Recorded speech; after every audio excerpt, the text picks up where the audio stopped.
My name is Dan Carpenter, and I'm here in conversation with Stacey Clark, who, with her husband Joe, is a resident of the Driftwood Hills neighborhood. And she and Joe and their two children will be moving soon to Olympia, Washington, for a variety of reasons. Some more pleasant than others. Could you run that down for me? Yeah, well, kind of the long and short story, I guess, is my husband and I met in Indianapolis and lived here for some time, and then we moved out to Arizona together, and we were there for about 5 years, and we liked Arizona, but it really changed after the birth of our first son, where we felt that it just wasn't the place where we wanted to raise him. We wanted to kind of come back where we had family, and we thought would be a better quality of life. And that's kind of how we ended up in Driftwood Hills. When we first saw it, we just thought, this neighborhood is perfect. I mean, it just looked like a little tucked away oasis, like these beautiful old trees and just a quiet neighborhood, quiet place to raise our family. One of the attractions, as we know, of Olympia, Washington, where you're moving, is gorgeous scenery and a pretty progressive approach to protecting natural heritage and the environment. Are those in contrast to what you're facing here? I think it's a pretty stark contrast at this point. We definitely found living here that it just wasn't what we remembered from growing up. I think, the Haverstick Woods case taught me a lot about how land use is approached here. It taught me a lot about the value of green space for myself and my family. And a move to Olympia, Washington means kind of a return to what we were looking for in the first place, that good quality of life, lots of parks, lots of green space. As a leader in Driftwood Hills Neighborhood Association, you were involved in about a 2.5-year fight to save Haverstick Woods. Describe that struggle for me and the importance of Haverstick Woods and why what you were fighting against is not a civic improvement. We started organizing the neighborhood. We had, I think, about 2 just big community hall events where it was kind of informing the neighborhood about this proposed project. And then the second one, we actually invited Keystone Realty, the people that wanted to develop the land, to come and listen to the neighborhood. Anybody from the city? No one from the city at that point. I think at that point we were just trying to figure out what the project was about. The developers have a plan. It's open for public comment.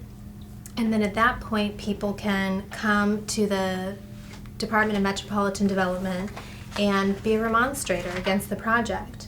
So we had tried to work with Keystone, we expressed our concerns, and they were going to move forward with their project. So instead we switched to the issue of becoming remonstrators and building a case. We had a traffic study that showed that the area was a horrible intersection and what this commercial property would do. Then we talked about the safety issues. Staff. Thank you, President Dillon, members of the Commission. Staff is recommending denial of this request, and the reason for this relates directly to the comprehensive plan. So help me out here. You won at the level of the Metropolitan Development Commission. Petition 2016-ZON-020. There were 8 ballots cast. 3 in favor, 5 against. This petition has been denied. And normally, the city county council routinely certifies the commission's decisions. Mm-hmm. What happened in this case? My city councilor, Colleen Fanning, decided to use a small clerical error to her advantage in an unprecedented move and call it down at the city county council. If no councilor wishes to call down the proposal for reconsideration, the denial will stand. Does anyone wish to call down the proposal for reconsideration? Councilor Fanning. Thank you, Mr. President. I wish to call down Proposal 101 for reconsideration for the full council. It took it out of the hands of the MDC, which is the democratic process. It went exactly the way it was supposed to go. The people had a voice, they remonstrated. The MDC saw our side, saw that this was not a good development plan, and voted against it. Now it moved over to the city council because of Colleen Fanning's actions and became a political process. So they went against their own entity that told them this was not a good development plan due to the political pressure they were feeling. The clerk's note indicates that a proposed settlement has been reached between the remonstrators and the petitioner for this rezoning. I would like to call on the... No! I would like to call on the counselor for the district, Counselor Fanning. Thank you, Mr. President. Basically, they always defer to the counselor who represents the district for being to know the best interest of the district. What was unfortunate, and I thought a real failure of democracy in that sense, was that here's this whole neighborhood, right? You're talking about 340 homes, and they're all at your meeting, and they're all standing up and saying, we weren't even given a voice in this negotiation. We weren't even allowed to participate, and we're here telling you that, and you're taking the city councilor's word instead of this large group of people standing before you. This process is flawed. We've spoken to the council in writing about how there were issues regarding the call down in the first place, whether or not a typographical error was a sufficient basis.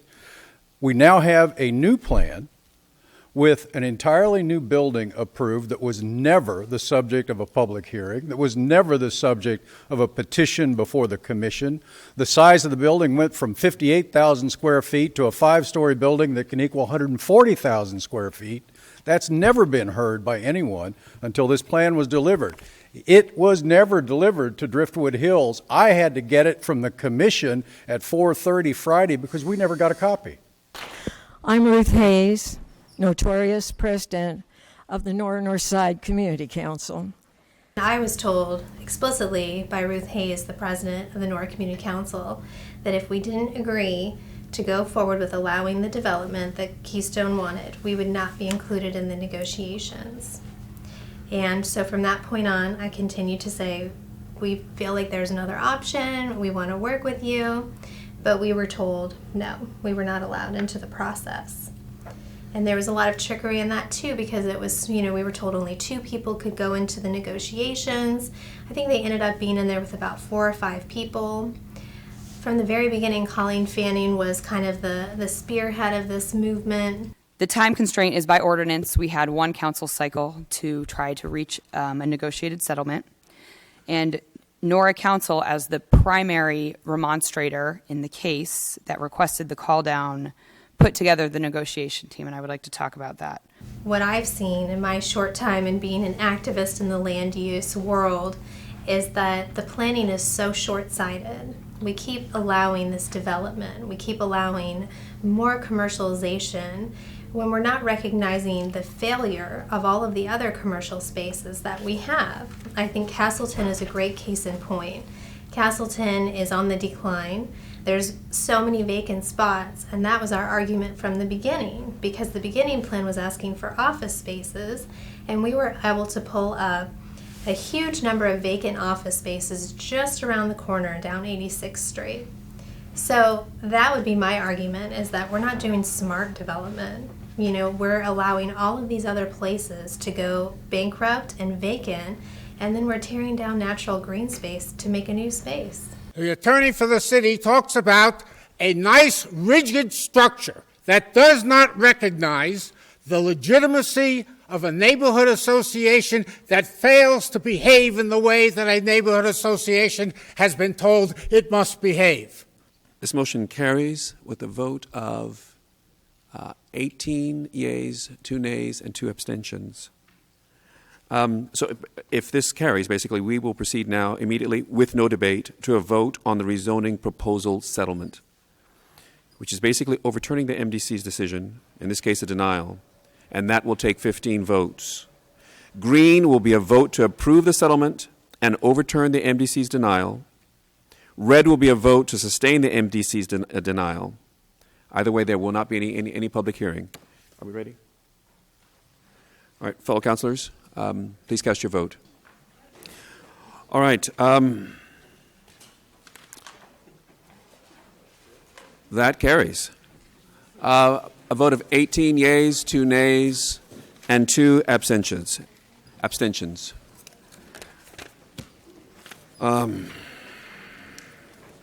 So, in other words, the MDC's decision has been overturned.